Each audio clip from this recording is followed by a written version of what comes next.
Alright guys, how to make catfish cheese bait.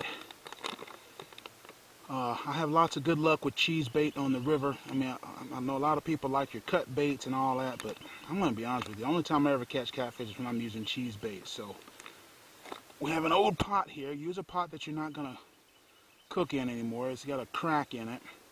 Got my old camping stove, and I'll show you how this works. I made this years ago for my camping days.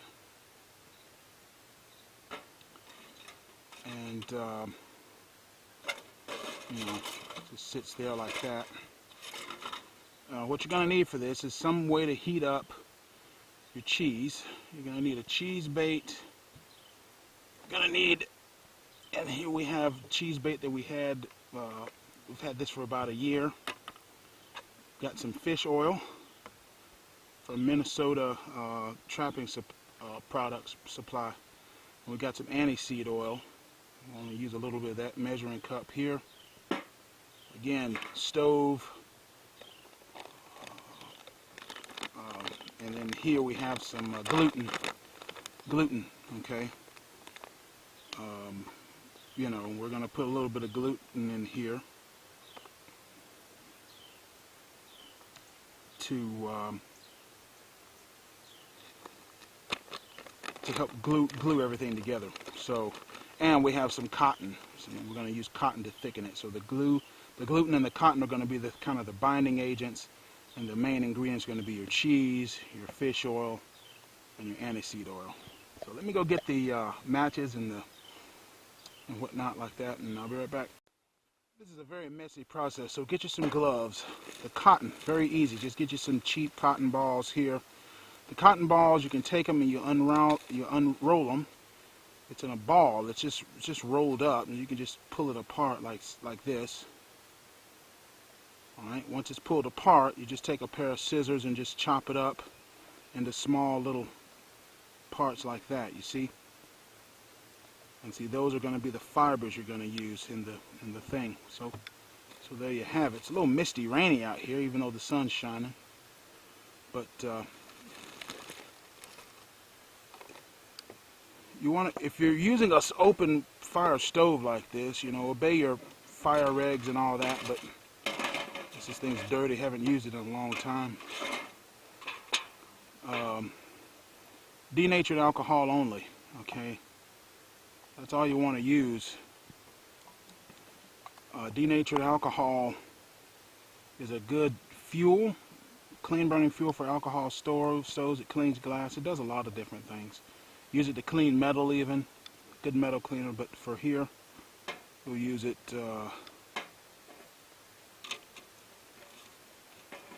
for our alcohol stove. And looks like it's going to rain us out here. First thing yeah, we're going to get rained out.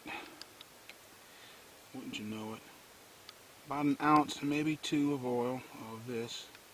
2 ounces is plenty, more than what you really need.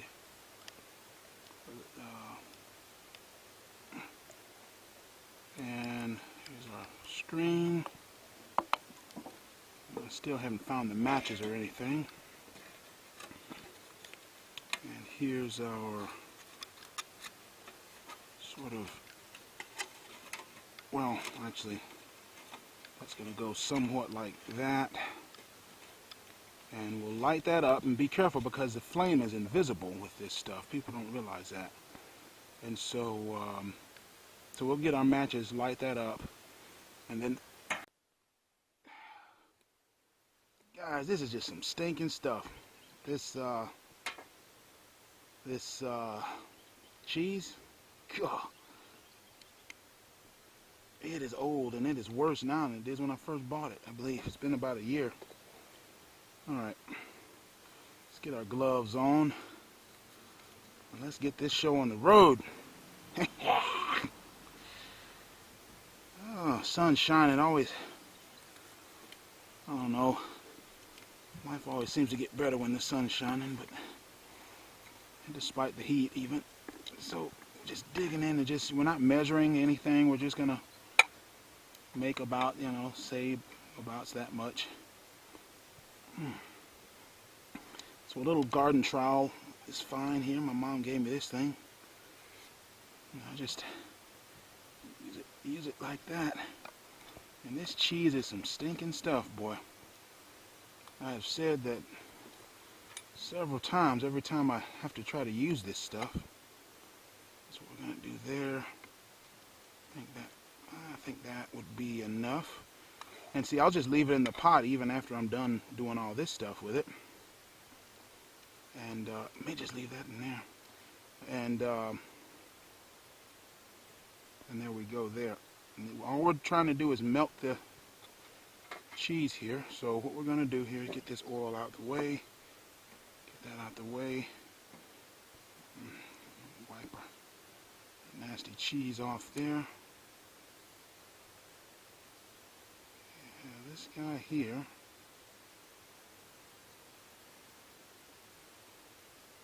oh gosh, come on now, light up.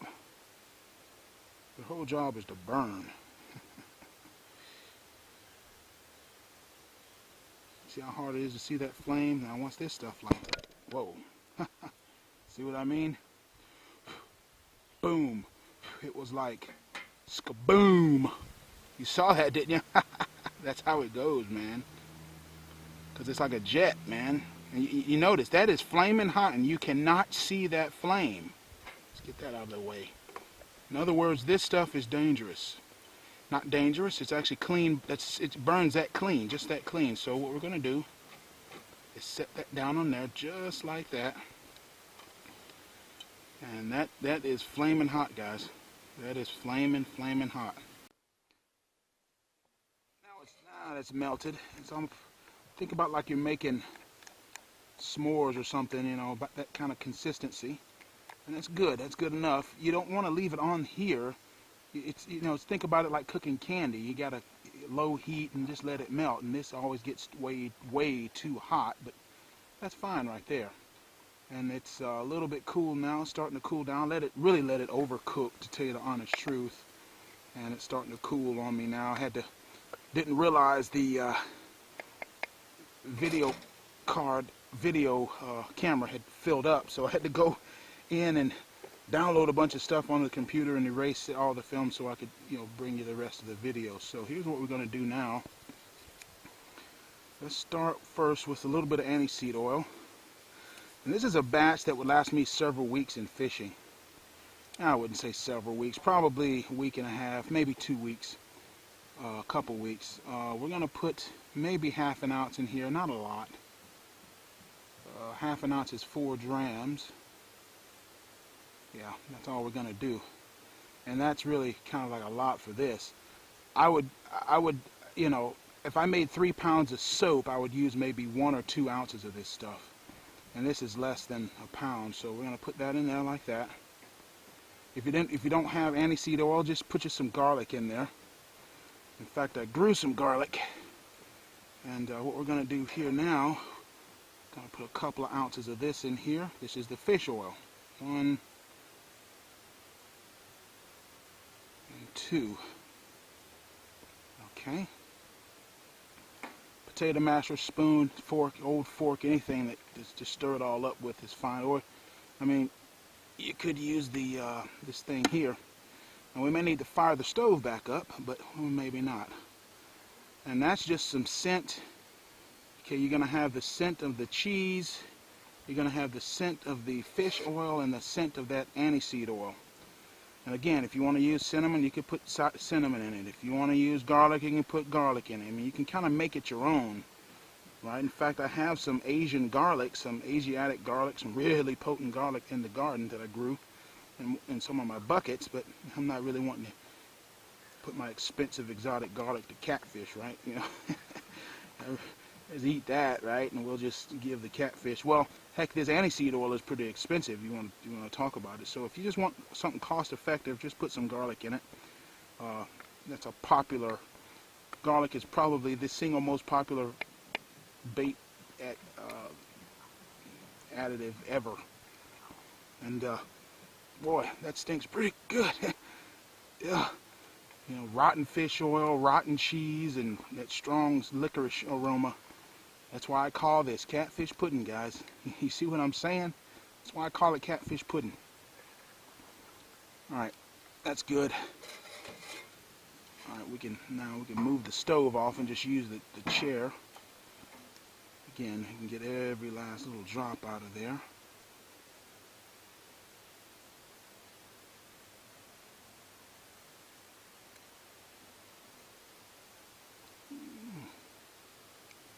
Just get every last drop, you know.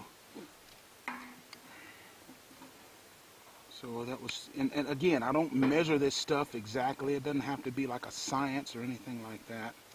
I just don't do it that way. I mean, the catfish don't really care. You know, channel cats, I find, they're not picky. Alright.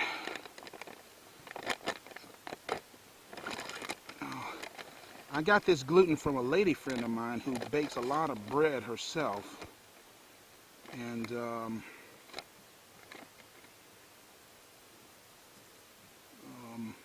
since I'm just using this as bait,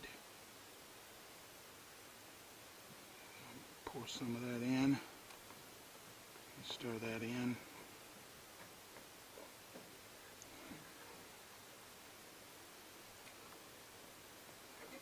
Use it purely for bait surface. She had this and it was left over and she just gave it to me, you know. Well, she didn't give it to me, she sold it to me. I was gonna buy some, like a whole bunch of it, but I think that's probably all we'll put in there for that. And then I'm going to probably mix in my, a spoon would be better for mixing it, but this is fine. A blender would probably be even better if we could, you know, blend it in. Oh, come on, don't go spilling all off on me.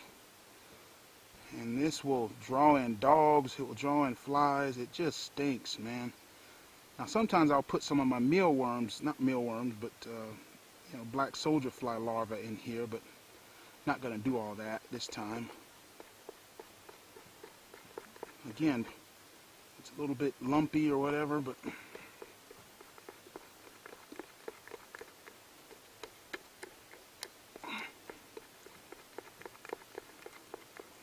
not as smooth as it was. Again, catfish pudding. You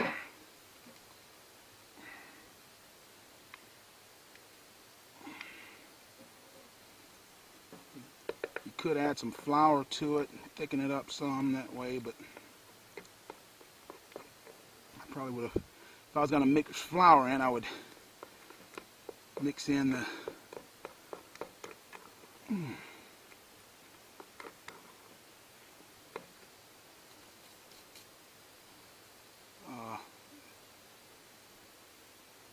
again, cotton balls, unroll them, and what you want to do is just unroll each. I took about 10 cotton balls here, this is 10, and I unrolled each one of them, took me a pair of scissors and shears and just cut them all off in about, you know, little sections about that big, you know.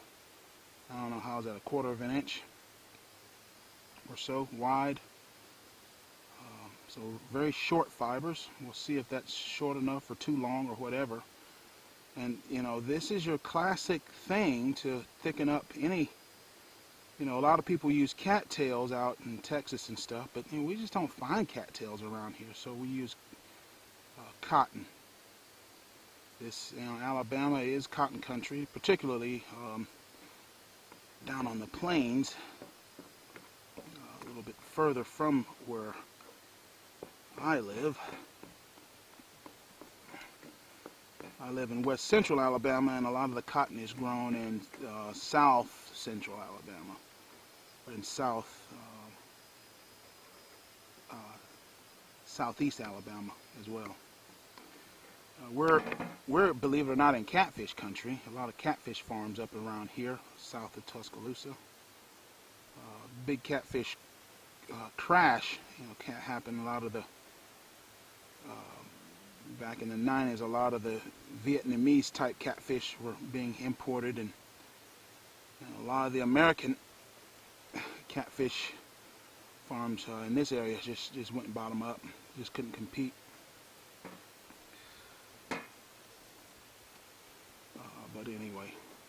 That's just how business goes. Okay, so now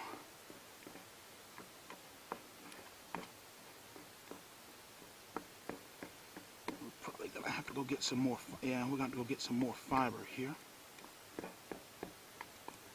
Again, if we had a blender, it would be great, but we're going to use this. It'll be fun. Watch out for the flies. It doesn't take long, and I've got some sour wheat chum. It's just right over around the corner there, and so, well, that fly just got killed. I mean, he fell right in there right after I had. He's in there somewhere. He's just dead. It's like, sorry, dude, you should have. Right, so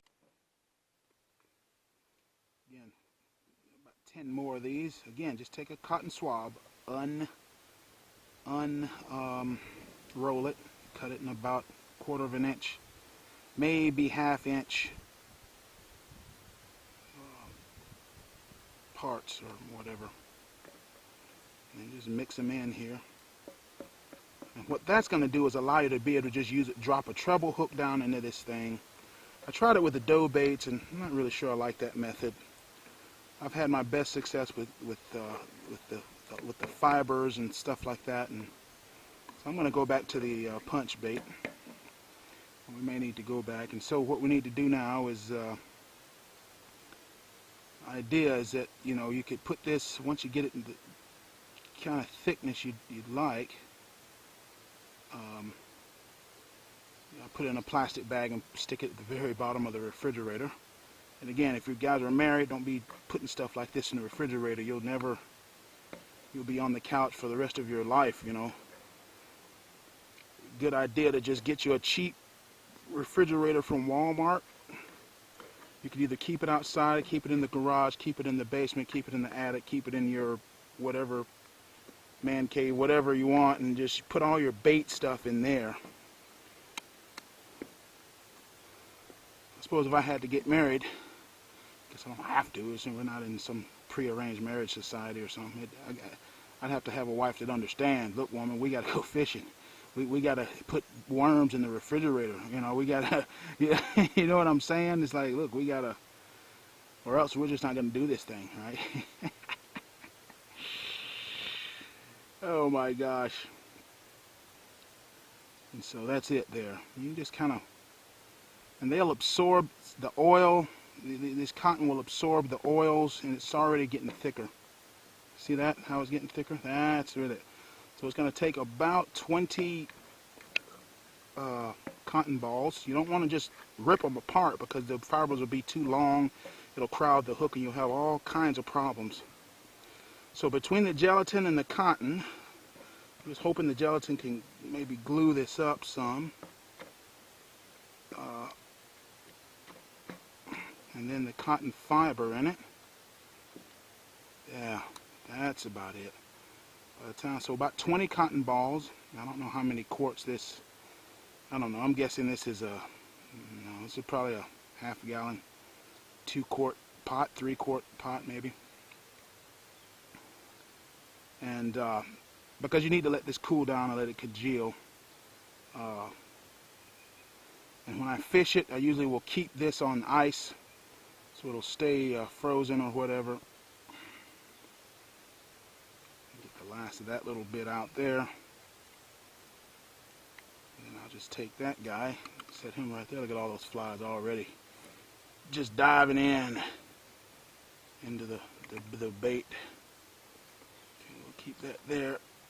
And if they lay eggs in there and get some maggots in there, that's all the better, really. Just now I'll put that on there all the way. And we're about to call this one, guys. That's really thickened up well. The fibers are really absorbing the oils in the well and thickening the entire mixture up. And that's about what we're looking for, yeah. Yeah, and there we go, guys.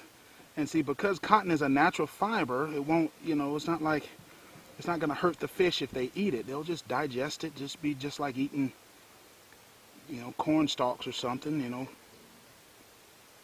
corn shucks or something like that. And so now we're talking. See how it's starting to look like a cheese bait? Like a punch bait like you get out the store? And there we go, folks. Oh, dadgummit. Brand new pair of boots. I don't want my boots to smell like cheese bait, man. Probably should have put my other boots on, but they're work boots, right? And we're working. So, I'll get out of here, you stinking flies. That's it. So it took... There we go. Now we got a punch bait. Punch bait. Homemade punch bait, guys. I got the cheese from Catfish Connection. Shipping will kill you, but it's worth it. Oil I got from Minnesota Products. Minnesota Trap Line. Fish oil. It's like fish oil. This is a camping stove from my old camping days. But you know, I used to do a lot of camping and stuff when I was in college and whatnot. And I just made this. I mean, I've had this when I was in college. It's just it's a really incredibly powerful stove. You saw how it popped. Cotton we got from just, you know, the Wally World. And as you can see, that is a cheese bait. I mean, we can go fishing now. I mean, we can just go fishing now. And that's how you're going to get the fibers the right length. Because, I mean, if you try to just pull it all apart, you'll have fibers in there that long. And you'll never catch anything. You'll never hook them. So you need to get those fibers short, you know, 1/2 inch, maybe 1/4 inch, somewhere in between. And you can see how it's absorbed the oils.